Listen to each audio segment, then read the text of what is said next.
So first off, I want to give you a minute to introduce yourself to the voters and explain who you are and let them know who you are.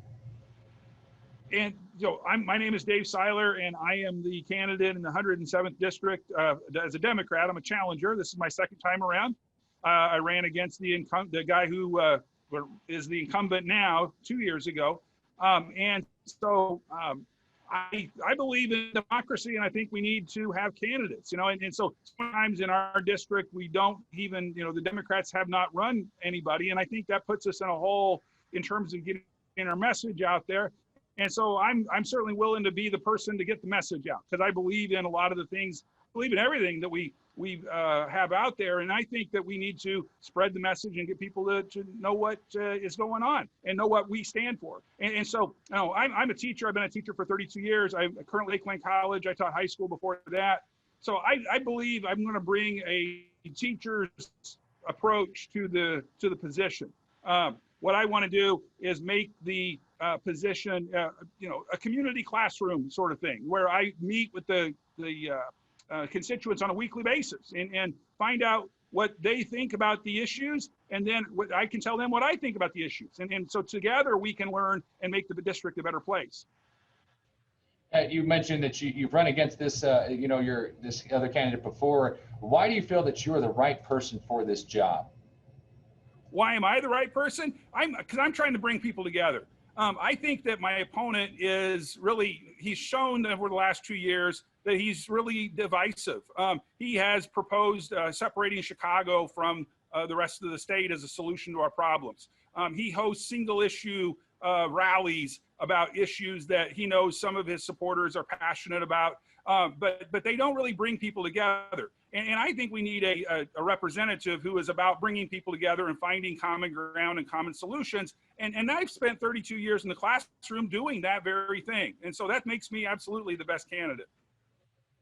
If you are elected, tell me then, you mentioned some of the things that you think are the flaws with the guy you're running against, but if you're elected, what would your focuses be? I support that we have to keep addressing healthcare issues and bringing the cost of healthcare down. My opponent opposed a cap on insulin that was proposed in the last time around. And he also was not around when the vote for affordable EpiPens was put on the table. And, those are things that I absolutely support. We've got to support common people.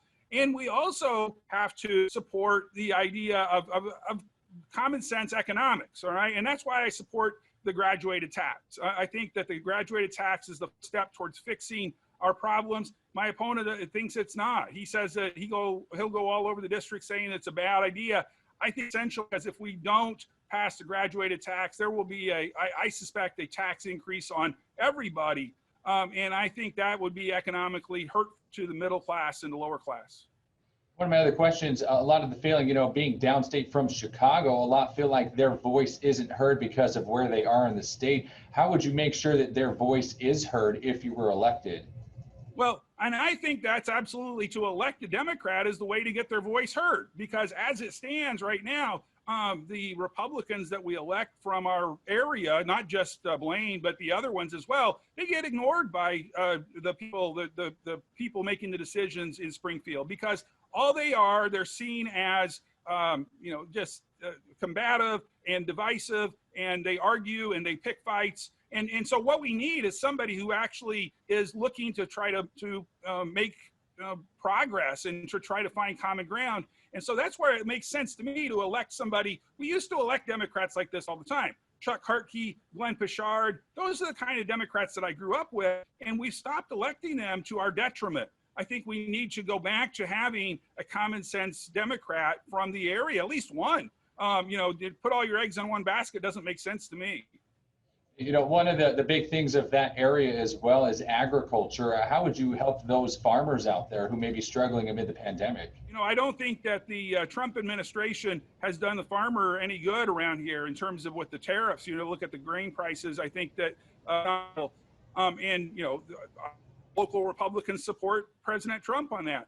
I would bring these farmers to a community classroom. I would invite them, my friends and relatives who are farmers, and I sit and listen and learn. because I'm not a farmer myself, present those views and do the best that we can to make the district come together on these issues and advance those issues, because it's good for the district. Awesome. Well, that's 5 minutes, but I did want to give you a quick moment if you wanted to do kind of a closing statement to the voters.